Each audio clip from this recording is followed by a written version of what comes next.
ஓம் சாந்தி. Murali date 6/9/2024. இனிமையான குழந்தைகளே, உங்களுடைய இந்த படிப்பு வருமானத்திற்கு ஆதாரமாகும். இந்த படிப்பின் மூலம் 21 பிறவிகளுக்கு வருமானம் ஏற்பாடாகிறது. கேள்வி: முக்தி தாமத்திற்கு செல்வது வருமானமா அல்லது நஷ்டமா? பதில்: பக்தர்களுக்கு இது கூட வருமானமாகும். ஏனென்றால் அரை கல்பமாக அமைதி அமைதி என்று கேட்டுக்கொண்டே வந்துள்ளார்கள். அதிக உழைப்பிற்கு பிறகு கூட அமைதி கிடைக்கவில்லை. இப்போது பாபாவின் மூலம் அமைதி கிடைக்கிறது. அதாவது முக்தி தாமத்திற்கு செல்கிறார்கள் எனும்போது இது கூட அரை கல்பத்தின் உழைப்பின் பலனாகிறது. ஆகையினால் இதை கூட வருமானம் என்று சொல்லலாம், நஷ்டம் இல்லை. குழந்தைகளாகி நீங்களோ ஜீவன் முக்திக்கு செல்ல முயற்சி செய்கிறீர்கள். உங்களுடைய புத்தியில் இப்பொழுது முழு உலகின் வரலாறு புவியியல் நடனமாடி கொண்டிருக்கிறது. ஓம் சாந்தி. இனிமையிலும் இனிமையான குழந்தைகளுக்கு ஆத்மாதான் அனைத்தையும் புரிந்து கொள்கிறது என்று ஆன்மீக தந்தை புரிய வைத்துள்ளார். இந்த சமயத்தில் குழந்தைகளாகிய உங்களை பாபா ஆன்மீக உலகத்திற்கு அழைத்து செல்கின்றார். அதனை ஆன்மீக தெய்வீக உலகம் என்று சொல்லப்படுகிறது. இதனை தேகத்தின் உலகம், மனிதர்களின் உலகம் என்று சொல்லப்படுகிறது. தெய்வீக உலகம் இருந்தது. அது தெய்வீக மனிதர்களுடைய தூய்மையான உலகமாக இருந்தது என்பதை குழந்தைகள் புரிந்து கொள்கிறீர்கள். இப்போது மனிதர்கள் தூய்மையற்றவர்களாக இருக்கிறார்கள். ஆகையினால் அந்த தேவதைகளுக்கு புகழ் பாடி பூஜை செய்கிறார்கள். உண்மையில் முதலில் மரத்தில் ஒரு தர்மம்தான் இருக்கும் என்ற நினைவு இருக்கிறது. விராட ரூபத்தில் மரத்தை பற்றியும் புரிய வைக்க வேண்டும். இந்த மரத்தின் விதை மேலே இருக்கிறது. மரத்தின் விதை பாபா ஆவார். பிறகு எப்படி விதையோ அப்படி பலன், அதாவது இலை வருகிறது. இது கூட அதிசயமாக இருக்கிறதல்லவா? எவ்வளவு சிறிய பொருள் எவ்வளவு பெரிய பழத்தை கொடுக்கிறது. அதனுடைய ரூபம் எவ்வளவு மாறிக்கொண்டே செல்கிறது.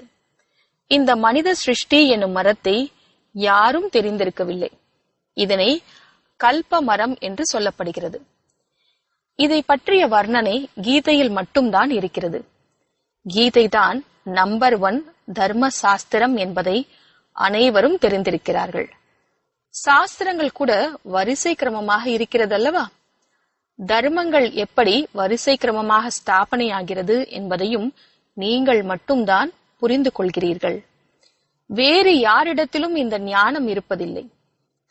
முதலில் இந்த தர்மத்தின் மரம் இருக்கிறது. பிறகு அதில் மற்ற தர்மங்களின் வளர்ச்சி எவ்வாறு நடக்கிறது என்பது உங்களுடைய புத்தியில் இருக்கிறது. இதனை விராட நாடகம் என்று சொல்லப்படுகிறது. குழந்தைகளுடைய புத்தியில் முழு மரமும் இருக்கிறது. மரம் எவ்வாறு உருவாகிறது என்பதுதான் முக்கியமான விஷயமாகும். தேவி தேவதைகளின் மரம் இப்பொழுது இல்லை. மற்ற அனைத்து கிளைகளும் நிற்கிறது. மற்றபடி ஆதி சனாதன தேவி தேவதா தர்மத்தின் அடித்தளம் இல்லை. ஒரு ஆதி சனாதன தேவி தேவதா தர்மத்தின் ஸ்தாபனை செய்கின்றார். மீதமுள்ள மற்ற அனைத்து தர்மங்களும் விநாசமாகிவிடுகிறது. எவ்வளவு பெரிய தெய்வீக மரமாக இருக்கிறது என்பதை இப்பொழுது நீங்கள் தெரிந்துள்ளீர்கள். பிறகு மற்ற தர்மங்கள் அனைத்தும் இருக்கவே இருக்காது. மரம் முதலில் சிறிதாக இருக்கிறது. பிறகு பெரிதாகிக் கொண்டே செல்கிறது. வளர்ந்து வளர்ந்து இப்போது எவ்வளவு பெரியதாகிவிட்டது. இப்போது இதனுடைய ஆயுள் முடிகிறது. இதனோடு ஆலமரத்தின் உதாரணம் மிகவும் நன்றாக புரிய வைக்கப்பட்டிருக்கிறது. இது கூட கீதையின் ஞானமாகும். இதை பாபா உங்களுக்கு நேரடியாக அமர்ந்து கூறுகின்றார். இதன் மூலம் நீங்கள் ராஜாவுக்கெல்லாம் ராஜாவாக ஆகிறீர்கள். பிறகு பக்தியில் இந்த கீதை சாஸ்திரம் போன்றவை உருவாகும். இந்த முதலும் முடிவற்ற நாடகம் உருவாக்கப்பட்டுள்ளது. மீண்டும் இப்படிதான் நடக்கும். பிறகு எந்தெந்த தர்மங்கள் உருவாகுமோ அவற்றின் சாஸ்திரங்களும் ஏற்படும். சீக்கிய தர்மத்திற்கு தன்னுடைய சாஸ்திரம், கிறிஸ்துவ மற்றும் பௌத்தியர்களுக்கு அவர்களுடைய சாஸ்திரம் இருக்கும். இப்போது உங்களுடைய புத்தியில் முழு உலகத்தின் வரலாறு, புவியியல் நடனமாடிக் கொண்டிருக்கிறது. புத்தி ஞான நடனமாடிக் கொண்டிருக்கிறது. நீங்கள் முழு மரத்தையும் தெரிந்து கொண்டிருக்கிறீர்கள். எப்படி எப்படியெல்லாம் தர்மங்கள் வருகிறது, எப்படி வளர்கின்றன என்பதையெல்லாம் தெரிந்து கொண்டீர்கள். பிறகு நம்முடைய ஒரு தர்மமானது ஸ்தாபனை ஆகிறது, மற்றவை அழிந்து விடுகின்றன. ஞான சூரியன் உதித்தது, அஞ்ஞான இருள் விலகியது என்று பாடலும் இருக்கிறதல்லவா? இப்போது முற்றிலும் இரவாக இருக்கிறதல்லவா? எவ்வளவு அதிகமான மனிதர்கள் இருக்கிறார்கள்! பிறகு இவ்வளவு பேர் இருக்கவே மாட்டார்கள். இந்த லக்ஷ்மி நாராயணுடைய ராஜ்யத்தில் இவர்கள் இருக்கவே இல்லை. பிறகு ஒரு தர்மமானது ஸ்தாபனை ஆகத்தான் வேண்டும். இந்த ஞானத்தை பாபா தான் வந்து கூறுகின்றார். குழந்தைகளாகிய நீங்கள் வருமானத்திற்காக வந்து எவ்வளவு ஞானத்தை படிக்கிறீர்கள்? பாபா டீச்சராகி வருகின்றார் எனும்போது உங்களுடைய அரை கல்பத்திற்கான வருமானம் ஏற்பாடாகி விடுகிறது. நீங்கள் மிகுந்த செல்வந்தர்களாக ஆகிவிடுகிறீர்கள். நாம் இப்போது படித்துக் கொண்டே இருக்கின்றோம் என்பதை நீங்கள் தெரிந்திருக்கிறீர்கள். இது அழிவற்ற ஞான ரத்தினங்களின் படிப்பாகும். பக்தியை அழிவற்ற ஞான ரத்தினங்கள் என்று சொல்ல முடியாது. பக்தியில் மனிதர்கள் என்னவெல்லாம் பாடுகிறார்களோ அதன் மூலம் நஷ்டம்தான் ஏற்படுகிறது. ரத்தினங்கள் உருவாவதில்லை. ஞான ரத்தினங்களின் கடல் என்று ஒரு பாபாவை தான் அழைக்கப்படுகிறது. மற்றபடி அது பக்தியாகும். அதில் எந்த குறிக்கோளும் இல்லை, வருமானமும் இல்லை. வருமானத்திற்காக பள்ளியில் படிக்கிறார்கள். பிறகு பக்தி செய்வதற்கு குருவிடம் செல்கிறார்கள். சிலர் இளமையில் குருவிடம் செல்கிறார்கள், சிலர் முதுமையில் குருவிடம் செல்கிறார்கள். சிலர் சிறு வயதிலேயே சந்நியாசம் வாங்கிவிடுகிறார்கள். கும்பமேளாவில் எவ்வளவு அதிகமானோர் வருகிறார்கள்! சத்யுகத்தில் இவை எதுவுமே இருக்காது. குழந்தைகளாகிய உங்களுடைய புத்தியில் அனைத்தும் வந்துவிட்டது. படைப்பவர் மற்றும் படைப்பினுடைய முதல் இடைக்கடையை நீங்கள் தெரிந்து கொண்டீர்கள். அவர்கள் கல்பத்தின் ஆயுளை அதிகரித்து விட்டார்கள். ஈஸ்வரன் சர்வவியாபி என்று சொல்லிவிட்டார்கள். ஞானத்தை பற்றி தெரியவில்லை. பாபா வந்து அஞ்ஞான உறக்கத்திலிருந்து விழிக்க வைக்கின்றார். இப்போது உங்களுக்கு ஞானத்தின் தாரணை ஆகிவிடுகிறது. பேட்டரி நிரம்பிக் கொண்டே செல்கிறது. ஞானம் மூலம் வருமானம், பக்தியின் மூலம் நஷ்டமாகும். காலத்தின்படி எப்பொழுது நஷ்டத்தின் நேரம் முடிவடைகிறதோ அப்போது பாபா வருமானத்தை ஈட்ட வைக்க வருகிறார். முக்தியில் செல்வது கூட வருமானமாகும். அனைவரும் அமைதியை கேட்கிறார்கள்.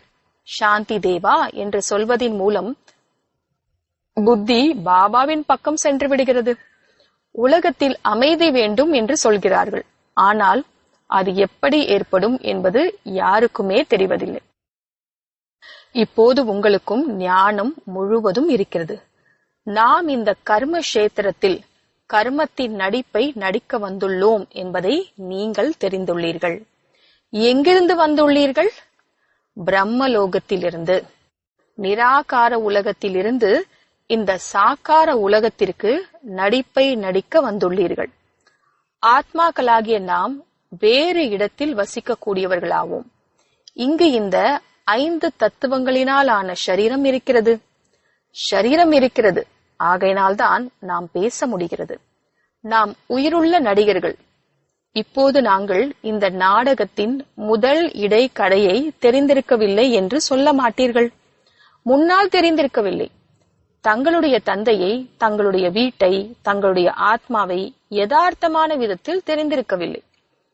ஆத்மா எவ்வாறு நடிப்பை நடிக்கிறது என்பதை இப்போது தெரிந்திருக்கிறீர்கள். நினைவு வந்துள்ளது. முதலில் நினைவு இருக்கவில்லை. உண்மையான தந்தைதான் உண்மையை கூறுகின்றார். அதன் மூலம் நாம் உண்மையான கண்டத்திற்கு எஜமானர்களாக ஆகிவிடுகின்றோம் என்பதை நீங்கள் தெரிந்துள்ளீர்கள். உண்மையை பற்றி கிரந்தத்தில் கூட உள்ளது. உண்மையான கண்டத்தை தான் சத்தியம் என்று சொல்லப்படுகிறது. தேவதைகள் அனைவரும் உண்மையை பேசக்கூடியவர்களாக இருக்கிறார்கள். உண்மையை கற்றுக் கொடுக்கக்கூடியவர் பாபா ஆவார். அவருடைய மகிமை எவ்வளவு இருக்கிறது பாருங்கள். பாடப்பட்டுள்ள மகிமைகள் உங்களுக்கு உதவுகிறது. சிவபாபாவின் மகிமை செய்கிறோம். சிவபாபாவின் மகிமை செய்கின்றோம். அவர்தான் மரத்தின் முதல் இடைக்கடையை தெரிந்துள்ளார். உண்மையான தந்தை சொல்கிறார் என்றால் குழந்தைகளாகிய நீங்கள் உண்மையானவர்களாக ஆகிவிடுகிறீர்கள். உண்மையான கண்டமாகவும் ஆகிவிடுகிறது. பாரதம் உண்மையான கண்டமாக இருந்தது. நம்பர் 1 உயர்ந்ததிலும் உயர்ந்த தீர்த்த ஸ்தலம் இதுவே ஆகும். ஏனென்றால் அனைவரையும் சத்கதி அடைய வைக்கும் தந்தை பாரதத்தில்தான் வருகிறார். ஒரு தர்மத்தின் ஸ்தாபனை நடக்கிறது, மற்றவை அனைத்தினுடைய விநாசம் நடந்து விடுகிறது. சூக்ஷ்ம வதனத்தில் எதுவும் இல்லை என்று பாபா புரிய வைக்கின்றார். இவை அனைத்தும் காட்சி ஏற்படுகிறது. பக்தி மார்க்கத்தில் கூட காட்சி கிடைக்கிறது. காட்சி ஏற்படவில்லை என்றால் பிறகு இவ்வளவு கோயில்கள் போன்றவை எப்படி உருவாகும்? பூஜைகள் ஏன் நடக்கிறது? காட்சியை பார்க்கிறார்கள். இவர்கள் உயிருடன் இருந்தார்கள் என்று உணர்கிறார்கள். பக்தி மார்க்கத்தில் கோயில்கள் என்னவெல்லாம் உருவாகிறதோ, நீங்கள் எதையெல்லாம் பார்த்தீர்களோ கேட்டீர்களோ அவை அனைத்தும் திரும்பவும் நடக்கும் என்று பாபா புரிய வைக்கின்றார். சக்கரம் சுற்றி கொண்டே இருக்கிறது. ஞானம் மற்றும் பக்தியின் விளையாட்டு உருவாக்கப்பட்டுள்ளது. எப்போதும் ஞானம், பக்தி, வைராகியம் என்று சொல்கிறார்கள். ஆனால் எதையும் விரிவாக தெரிந்திருக்கவில்லை. ஞானம் என்பது பகல், பக்தி என்பது இரவு என்பதை பாபா அமர்ந்து புரிய வைக்கின்றார். வைராகியம் இரவினுடையதாகும், பிறகு பகலாக ஆகிறது. பக்தியில் துக்கம் இருக்கிறது, ஆகையினால்தான் வைராகியம். சுகத்தை வைராகியம் என்று சொல்ல முடியாது. துக்கத்தின் காரணத்தால் சந்நியாசம் போன்றவைகளை மேற்கொள்கிறார்கள். தூய்மையில்தான் சுகம் என்று புரிந்து கொள்கிறார்கள். ஆகையினால் மனைவியை தியாகம் செய்துவிட்டு சென்று விடுகிறார்கள். இன்றைக்கு செல்வந்தர்களாகவும் ஆகிவிட்டார்கள். ஏனென்றால் செல்வம் இல்லாமல் சுகம் கிடைக்க முடியாது. மாயை சண்டை போட்டு காட்டிலிருந்து நகரத்திற்கு அழைத்து வருகிறது. விவேகானந்தர் மற்றும் ராமகிருஷ்ணர் என்று 2 பெரிய சந்நியாசிகள் இருந்துவிட்டு சென்றுள்ளனர். சந்நியாசத்தின் சக்தி ராமகிருஷ்ணருக்கு இருந்தது. மற்றபடி பக்தியை பற்றிய விஷயங்கள் விவேகானந்தரிடம் இருந்தது. இவருடைய புத்தகங்களும் இருக்கிறது. புத்தகம் எழுதும்போது ஒருமுகப்பட்டு அமர்ந்து எழுதுகிறார்கள். ராமகிருஷ்ணர் தன்னுடைய சுயசரிதையை எழுதும் பொழுது தன்னுடைய சிஷ்யரையும் தூரமாக சென்று அமருமாறு சொன்னார். மிகவும் கடுமையான சந்நியாசிக்கு மிகப்பெரிய பெயர் இருக்கிறது. மனைவியை தாய் என்று சொல்லும்படி பாபா சொல்லவில்லை. அவரையும் ஆத்மா என்று புரிந்து கொள்ளும்படி பாபா கூறுகின்றார். ஆத்மாக்கள் அனைத்தும் சகோதர சகோதரர்களாகும். சந்நியாசிகளுடைய விஷயம் தனிப்பட்டதாகும். அவர்கள் மனைவியை தாய் என்று புரிந்து கொண்டார்கள். தாயை மகிமை பாடினார்கள். இது ஞான வழியாகும். வைராகியத்தின் விஷயம் தனிப்பட்டதாகும். வைராகியத்தில் வந்து மனைவியை தாய் என்று புரிந்து கொண்டார்கள். தாய் என்ற வார்த்தையில் குற்றப்பார்வை இருக்காது. சகோதர குற்றப்பார்வை செல்லக்கூடும். ஆனால் தாயிடம் ஒரு பொழுதும் கெட்ட சிந்தனை செல்லாது. தந்தைக்கு பெண் குழந்தை மீது கூட குற்றப்பார்வை செல்லலாம். தாயின் மீது ஒரு பொழுதும் செல்லாது. சந்நியாசிகள் மனைவியை தாய் என்று புரிந்து கொள்ள ஆரம்பித்தார்கள். உலகம் எப்படி இயங்கும், பிறப்பு எப்படி நடக்கும் என்று அவர்களை பற்றி ஒன்றும் சொல்வதில்லை. அவர் ஒருவருக்கு வைராகியம் வந்தது, தாய் என்று சொல்லிவிட்டார். அவருக்கு எவ்வளவு மகிமை பாருங்கள். இங்கே சகோதரி சகோதரன் என்று சொன்னாலும் கூட நிறைய பேருடைய பார்வை செல்கிறது. ஆகையினால் பாபா கூறுகின்றார், சகோதர சகோதரர்கள் என்று புரிந்து கொள்ளுங்கள். இது ஞானத்தினுடைய விஷயமாகும். அது ஒருவருடைய விஷயமாகும். இங்கே பிரஜாபிதா பிரம்மாவின் குழந்தைகள் நிறைய சகோதர சகோதரிகள் இருக்கிறார்கள் அல்லவா? பாபா அமர்ந்து அனைத்து விஷயங்களையும் புரிய வைக்கின்றார். இவரும் கூட சாஸ்திரங்கள் போன்றவற்றை படிக்கின்றார். அந்த தர்மமே தனிப்பட்டதாகும், துறவற மார்க்கமாகும். அது ஆண்களுக்கு மட்டுமே ஆகும். அது எல்லைக்கு உட்பட்ட வைராகியமாகும். உங்களுடையது முழு எல்லையற்ற உலகத்தின் மீது வைராகியமாகும். சங்கம யுகத்தில்தான் பாபா வந்து எல்லையற்ற விஷயங்களை புரிய வைக்கின்றார். இப்போது இந்த பழைய உலகத்தின் மீது வைராகியம் வைக்க வேண்டும். இது மிகப்பெரிய மோசமான உலகமாகும். இங்கே சரீரம் தூய்மையாக இருக்க முடியாது. ஆத்மாவிற்கு புதிய சரீரம் சத்யுகத்தில்தான் கிடைக்க முடியும். இங்கே ஆத்மா தூய்மையாக ஆகாது. இருந்தாலும் கர்மாத்தீத் நிலையை அடையும் வரை ஷரீரம் தூய்மையற்றதாகவே இருக்கிறது. ஆத்மாவிற்கு புதிய சரீரம் சத்யுகத்தில்தான் கிடைக்க முடியும். இங்கே ஆத்மா தூய்மையாக ஆகலாம். இருந்தாலும் கர்மாத்தீத் நிலையை அடையும் வரை ஷரீரம் தூய்மையற்றதாகவே இருக்கிறது. தங்கத்தில் கலப்படம் இருக்கிறது என்றால் ஆபரணம் கலப்படமுடையதாக ஆகிறது. கலப்படம் நீங்கிவிட்டால் ஆபரணமும் உண்மையானதாக ஆகும். இந்த லக்ஷ்மி நாராயணுடைய ஆத்மா மற்றும் ஷரீரம் இரண்டுமே சத்தோ பிரதானமாகும். உங்களுடைய ஆத்மா மற்றும் ஷரீரம் தமோ பிரதானமாக கருப்பாக இருக்கிறது. ஆத்மா காம சிதையில் அமர்ந்து கருப்பாக ஆகிவிட்டது. பிறகு நான் வந்து கருப்பிலிருந்து வெண்மையாக மாற்றுகின்றேன் என்று பாபா கூறுகின்றார். இவை அனைத்தும் ஞானத்தின் விஷயமாகும். மற்றபடி தண்ணீர் போன்றவற்றின் விஷயம் அல்ல. அனைவரும் காம சிதையில் அமர்ந்து தூய்மையற்றவர்களாக ஆகிவிட்டார்கள். ஆகையினால்தான் தூய்மையாக ஆவதற்காக உறுதிமொழி இடுங்கள் என்று ராக்கி கட்டப்படுகிறது. நான் ஆத்மாக்களிடம் பேசுகிறேன் என்று பாபா கூறுகின்றார். நான் ஆத்மாக்களின் தந்தையாவேன். நீங்கள் அவரை நினைவு செய்து வந்தீர்கள். பாபா, வாருங்கள், எங்களை சுகதாமத்திற்கு அழைத்து செல்லுங்கள், துக்கத்தை போக்குங்கள் என்று.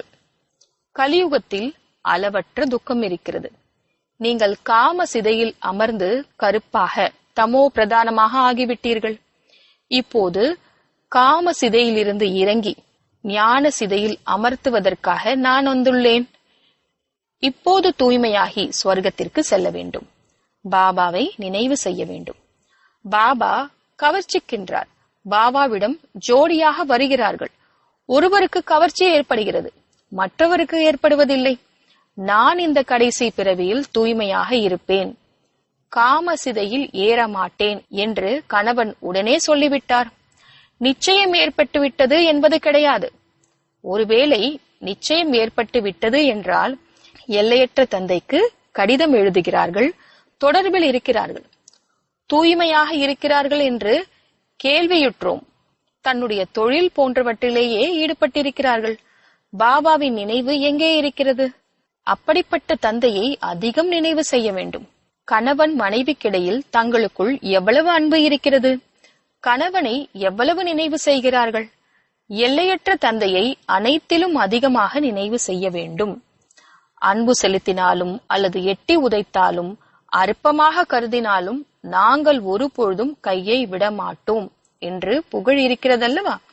வீடு வாசலை விட்டுவிட்டு இங்கே வந்து இருக்கக்கூடாது, வீடு வாசலை விட்டுவிட்டு இங்கே வந்து இருக்க வேண்டும் என்பது இல்லை.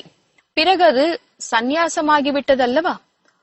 குடும்ப விவகாரங்களில் இருந்து கொண்டே தூய்மையாகுங்கள் என்று உங்களுக்கு சொல்லப்படுகிறது. முதலில் பட்டி உருவாக்க வேண்டியிருந்தது. அதன் மூலம் இவ்வளவு பேர் தயாராகி வெளிவந்தார்கள். அதனுடைய வர்ணனை கூட மிக நன்றாக இருக்கிறது. யார் பாபா உடையவர்களாக ஆகிவிட்டு உள்ளே, அதாவது யஜ்யத்தில் இருந்து கொண்டே ஆன்மீக சேவை செய்யவில்லையோ அவர்கள் சென்று தாச தாசியாக ஆகிவிடுகிறார்கள்.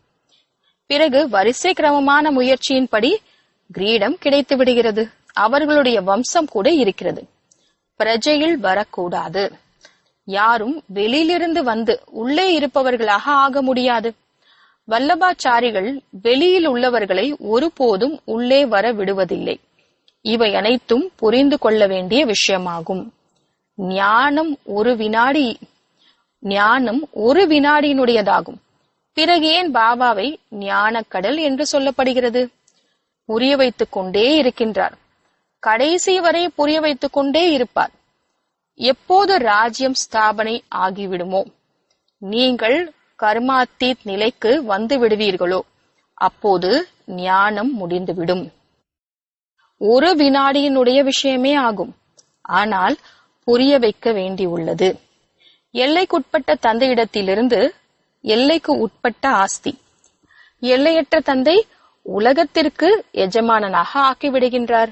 நீங்கள் சுகதாமத்திற்கு செல்கிறீர்கள் என்றால் மற்றவர்கள் அனைவரும் சாந்தி தாமத்திற்கு சென்று விடுவார்கள். அங்கே சுகமே சுகமாகும். பாபா வந்திருக்கின்றார் என்பது திருப்திகரமானதாகும். நான் ராஜயோக கல்வியின் மூலம் புதிய உலகத்திற்கு எஜமானர்களாக ஆகிக் கொண்டிருக்கின்றோம். நல்லது. இனிமையிலும் இனிமையான காணாமல் போய் கண்டெடுக்கப்பட்ட செல்ல குழந்தைகளுக்கு தாயும் தந்தையுமான பாப்தாதாவின் அன்பு நினைவுகளும் காலை வணக்கமும். ஆன்மீக குழந்தைகளுக்கு ஆன்மீக தந்தையின் நமஸ்காரம். ஆன்மீக தந்தைக்கு ஆன்மீக குழந்தைகளின் நமஸ்காரம். தாரணைக்கான முக்கியமான சாரம். முதலாவது, இந்த தூய்மையற்ற மோசமான உலகத்தின் மீது எல்லையற்ற வைராகியம் வைத்து ஆத்மாவை தூய்மையாக்குவதற்கான முழுமையான முயற்சி செய்ய வேண்டும். ஒரு பாபாவின் கவர்ச்சியிலேயே இருக்க வேண்டும். இரண்டாவது, ஞானத்தின் தாரணையின் மூலம் தங்களுடைய பேட்டரியை நிரப்ப வேண்டும். ஞான ரத்தினங்களின் மூலம் தன்னை செல்வந்தராக மாற்ற வேண்டும். இப்போது வருமானத்திற்கான நேரமாகும். ஆகையினால் நஷ்டத்திலிருந்து காத்துக்கொள்ள வேண்டும். வரதானம்: ஞான ரத்தினங்களை தாரணை செய்து வீணானவைகளை அழித்துவிடக்கூடிய தூய அன்னம் ஆகுக. விளக்கம்: தூய அன்னத்தின் 2 விசேஷத்தன்மைகள். ஒன்று, ஞான ரத்தினங்களை தேர்ந்தெடுக்கும் மற்றும் நிர்ணய சக்தி மூலம் பால் மற்றும் தண்ணீரை பிரித்துவிடும். பால் மற்றும் தண்ணீர் என்றால் அர்த்தம் சக்திசாலியான மற்றும் வீணானவற்றின் நிர்ணயம். வீணானவைகள் தண்ணீருக்கு சமமானதாக சொல்லப்படுகிறது. சக்திசாலியானவை பாலுக்கு சமம். ஆக வீணானவற்றை அழிப்பது என்றால் தூய அன்னம் ஆகுவது. ஒவ்வொரு நேரம் புத்தியில் ஞான ரத்தினம் ஓடிக்கொண்டே இருந்தால் ரத்தினங்களால் நிறைந்தவராக இருப்பீர்கள்.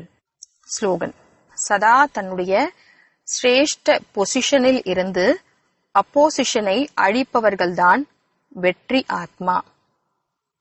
ஓம் சாந்தி.